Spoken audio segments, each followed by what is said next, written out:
హైదరాబాద్లోని సంధ్యా థియేటర్ వద్ద జరిగిన తొక్కిసలాట ఘటనలో రేవతి అనే మహిళ మరణించగా ఆమె కుమారుడు శ్రీతేజ్ తీవ్రంగా గాయపడ్డాడు. ఈ ఘటన పుష్ప 2 సినిమా ప్రీమియర్ షో సందర్భంగా అల్లు అర్జున్ థియేటర్ వద్దకు రావటం, అదే టైంలో జనం ఎక్కువగా గుమికూడటంతో ఈ ఘటన జరిగినట్టు పోలీసులు తెలిపారు. ఇటీవల శ్రీతేజ ఆరోగ్య పరిస్థితి మెరుగవటం, ఆయన్ను అల్లు అరవింద్ పరామర్శించటం మనం చూశాం.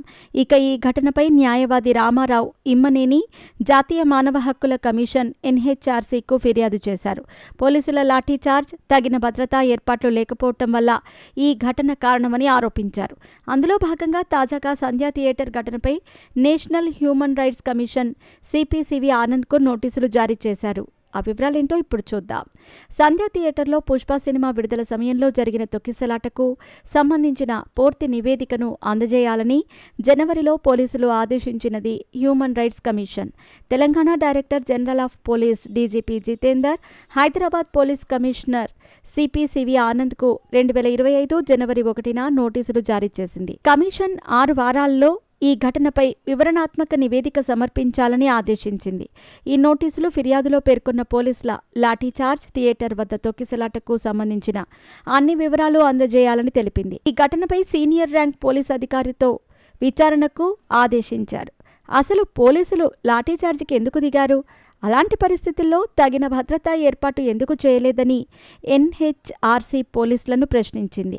పోలీసులు ఇచ్చిన నివేదికలో సరైన వివరాలు లేవని, పోలీస్ స్టేషన్కు సమీపంలో డీజేలు పెట్టి ఇంత గొడవ జరుగుతూ ఉంటే పోలీసులు ఏం చేస్తున్నారని కమిషన్ నిలదీసింది. అల్లు అర్జున్ రావటం వల్లే తొక్కిసలాట జరిగిందని, లాఠీచార్జ్ చేయలేదని నివేదికలో పేర్కొన్న పోలీసులు అసలు ఆయన స్పెషల్ షోకు అనుమతి ఇవ్వనప్పుడు అల్లు అర్జున్ థియేటర్ దాకా ఎలా వచ్చారంటూ ఆగ్రహం వ్యక్తం చేసింది national human rights commission. Pushpa 2 షోలో జరిగిన తొక్కిసలాటపై సమగ్ర నివేదిక లేకపోవడంపై పోలీసులపై అసంతృప్తి వ్యక్తం చేసిన NHRC CPCV ఆనంద్కు నోటీసులు జారీ చేసి 6 వారాల్లో పూర్తి వివరాలతో నివేదిక ఇవ్వాలని పోలీసులను ఆదేశించింది. ఈ ఘటనపై A11గా అల్లు అర్జున్ ముద్దాయిగా పేర్కొంటూ అరెస్టు చేసిన సంగతి తెలిసిందే. బన్నీ జైల్లో ఒకరోజు గడపటం, ఆ తర్వాత బెయిల్పై బయటికి రావటం జరిగింది. ఇప్పుడు హ్యూమన్ రైట్స్ కమిషన్ ఎంటర్ అయ్యింది. కేసుపై మళ్లీ విచారణ జరిగే ఛాన్స్ ఉండొచ్చని సమాచారం.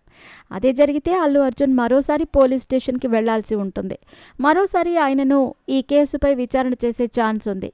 హ్యూమన్ రైట్స్ కమిషన్ ఎంటర్ అవ్వటంతో ఇప్పుడు ఈ కేసు మరో మలుపు తిరుగుతుందని అభిమానులు అభిప్రాయపడుతున్నారు. అసలు ఏం జరిగిందన్నది ఇప్పటికైనా బయటకి వస్తుందో లేదో చూడాలి.